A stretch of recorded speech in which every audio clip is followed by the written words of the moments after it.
ప్రభుత్వం దగ్గర నిధులు లేనప్పుడు పీపీపీ విధానంలో మెడికల్ కాలేజీ నిర్మిస్తే తప్పేంటి, మీకు వచ్చిన బాధ ఏంటి? స్పష్టంగా హైకోర్టు చెప్తా ఉంది. అయినా కూడా సిగ్గుమాలిన వ్యక్తి జగన్మోహన్ రెడ్డి విశాఖపట్నం, నర్సీపట్నం ప్రాంతాల్లో పర్యటనకని బయలుదేరాడు. ఏం చేయడానికి అక్కడ బయలుదేరాడు? అక్కడ అలజడులు, అరాచకం సృష్టించడానికి ఒక పథకం ప్రకారం బయలుదేరుతున్నట్టు కనపడతా ఉంది. ఎవరిని రెచ్చగొట్టడానికి?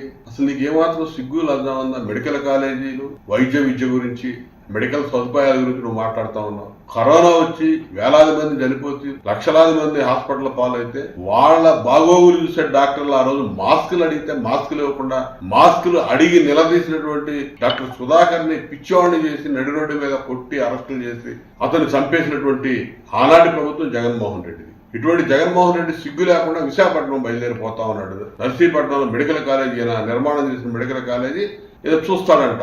ఏం చూస్తావు? ఏముంది అక్కడ? నువ్వు ఏమి నిర్మాణం చేశావు? మొదలు పెట్టావు, కొన్ని పునాదులు కూడా లేవు.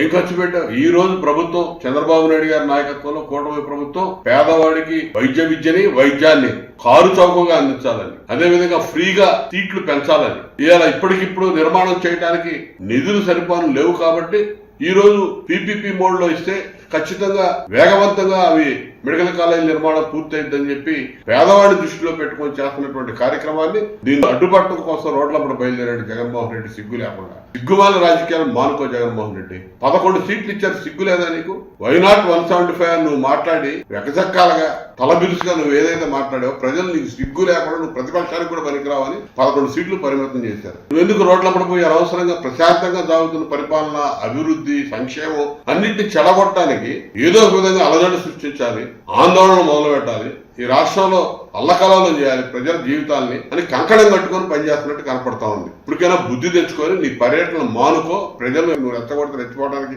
సిద్ధంగా లేరు. ఇంకా నిన్ను తరిగి కొట్టే రోజులు మాత్రం దగ్గర ఉన్నాయి. ఈ మాత్రం కూడా ప్రజల్లో తిరగనీయకుండా తరిగి కొడతారు, గుర్తుపెట్టుకో.